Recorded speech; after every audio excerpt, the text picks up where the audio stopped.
the Attorney General today forcefully pushed back on characterizations of the FBI's search of Mar-a-Lago in 2022, saying it wasn't some green light to use lethal force or some ridiculous plot by President Biden to assassinate his predecessor, as Donald Trump has claimed. Extremely dangerous falsehoods are being spread about the FBI's law enforcement operations. Heinous threats of violence being directed at the Justice Department's career civil servants. I will not be intimidated, and the Justice Department will not be intimidated. Garland warning his Republican critics that the baseless attacks are putting law enforcement in harm's way. Yet here is Donald Trump today, still pushing some of those claims. Crooked Joe Biden's DOJ, in their illegal and unconstitutional raid of Mar-a-Lago, authorized the FBI to use deadly lethal force. Can you believe that? No, you can't actually believe that because it's not true. The Attorney General noted today, as we have reported here, that language in the search warrant was standard operating procedure, focused actually on limiting the use of lethal force and what to do in that scenario. It is the exact same language that was also in the search warrant for President Biden's home. But Trump's allies seem to have turned a deaf ear on all of those facts, digging in even more. Justice is no longer blind in America. Today it's driven by politics. Example number one is President Trump. You had no problem dispatching Matthew Colangelo. Who's Matthew Colangelo? That is false. I did not dispatch Matthew Colangelo. Matthew That's Colangelo, false. Matthew Colangelo pops up in Alvin Bragg's office to go get Trump. For the first time in American history, we do have a presidential administration that's working to put its opponent in jail. This is entirely your work, including approving an unprecedented search of a former president's home. It went on like that for roughly 5 hours on Capitol Hill today. But here tonight, straight to the source with us, is one of the few people who knows what it's like to be in that seat that Garland was in today, the former FBI director and the author of the new crime thriller, Westport, James Comey. And Director Comey, it's great to have you. You know, it's interesting to watch Garland's hearing today and how he was pushing back. You've been critical in the past of kind of his ability to communicate quickly with the American people about what exactly it is that the Department of Justice is doing in light of these Republican attacks. I wonder how you think he did today. I think it was great. It was great to see the Attorney General stand up for the integrity of the institution that he leads. I thought it was great that the FBI put out a very quick statement after Trump issued that outrageous lie about the use of deadly force, so-called, in the search warrant in Mar-a-Lago. Which was remarkable because we don't often see the FBI put statements out like that. Yeah, and it has to be out there because the lie soaks into the national bloodstream. People believe when a former president says things, as crazy as they may be. It's really important for those who know better to speak up quickly before that becomes sort of baked into our national conversation. What do you think's behind that change in how kind of the FBI operated? I mean, you obviously were intimately familiar with it. You led the department. What do you make of what's different from how it was then to issuing statements like this, pushing back on Donald Trump's claims? I think they've seen the damage that these lies can do. I would guess, I don't know for sure, but I would guess their reaction to some of the lies over the last few years was, who would believe that? But millions of people will believe that. And so it's important, given that your institution depends upon public trust and confidence, that you counter that lie. You don't want to be in a rapid reaction political spin type room, but you need to supply facts to the American people. Garland's demeanor today is not often how we see him. You know, it was quite forceful for him at least.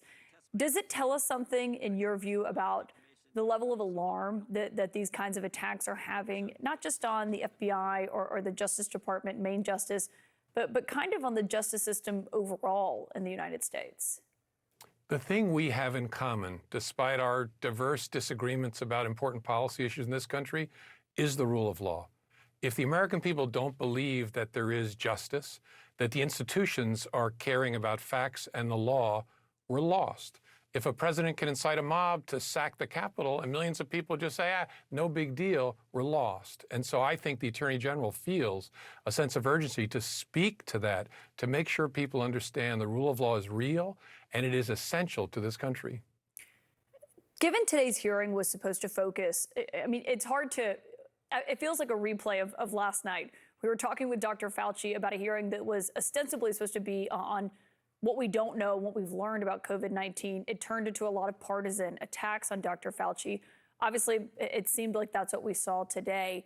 What this was supposed to be about was Garland requesting President Biden to assert executive privilege over audio tapes of his interview with his special counsel, Robert Hur. Given Garland was the one who pushed for that, do you believe that the Attorney General made the right call? I don't know enough to have an informed thought on that. I mean, they have the transcript, for heaven's sakes. And so if you want to know what Joe Biden said at any moment during that interview, you can read it. I guess the concern at the FBI in particular is if we start turning over tapes of interviews, that'll chill future interviews. That doesn't strike me as an unreasonable argument, but I'm not an expert in it. Well, when the Hur report came out in February, we had your former deputy on the show, Andrew McCabe, and he told me he believed that there were nauseating similarities, as he described it, between how that report characterized President Biden while not charging him and with your actions in 2016 with respect to Hillary Clinton and her email investigation. Do you see those similarities?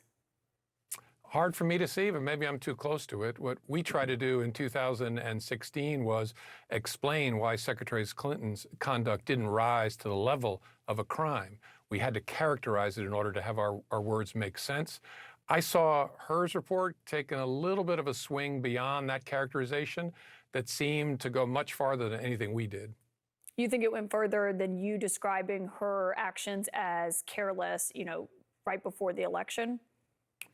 Sure, I do. And again, maybe people see it differently than I, but in early July of 2016, in order to explain why this didn't rise to the level of intentional misconduct, we had to say what it was. And so what we said, which it was, is that it was extremely careless. But we didn't go out of our way to describe the demeanor of the subject of the investigation, to characterize the person in the way that the special counsel did in that report. So I see it as very different.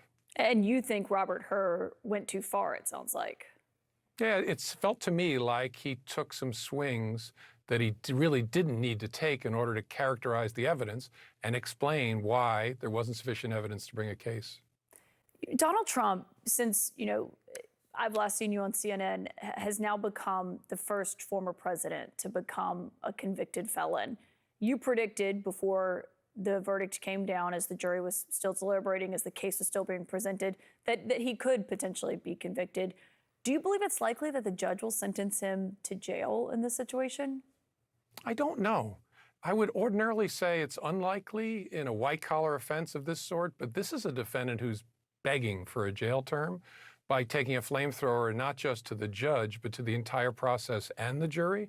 A judge will take that very seriously into consideration in deciding whether to deter this person and to send a message more broadly. He needs to spend some time behind bars. You think Judge Merchan should take everything he said, he has called Judge Merchan a tyrant.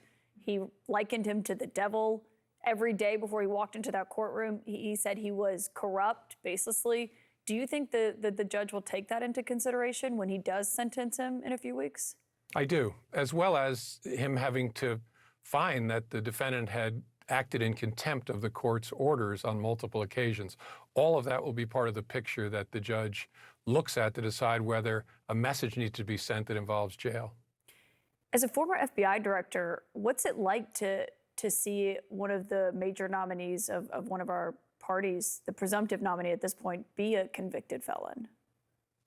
If you put it in a novel, and I'm here because I just wrote a novel, your editor would strike it out and say that's just crazy, that would never happen. We're living in a really strange time. It must be a weird time to be a conspiracy theorist and you flip on Fox News and you hear these people screaming at the Attorney General about weaponizing, and the next story is about the department prosecuting the president's son, for heaven's sakes. So we live in a strange time, but it's one where people have to understand what's at stake. Donald Trump cannot return to that Oval Office. Yeah, you write fiction now. The latest book that you've written that we mentioned at the top is Westport. I wonder, given what you lived through that was maybe stranger than fiction. I remember the day that you were fired. How does that compare, writing fiction to the actual reality that you lived in? Well, it's easier in a lot of ways because I can do it in my sweatpants on a laptop on my back porch. and I don't have to be in D.C. dealing with some of the characters that the Attorney General had to deal with or Director Wray has to deal with. So it's freeing in a way, and I haven't written any DC-based plots yet. It feels too icky to me, but maybe I'll get to it at some point.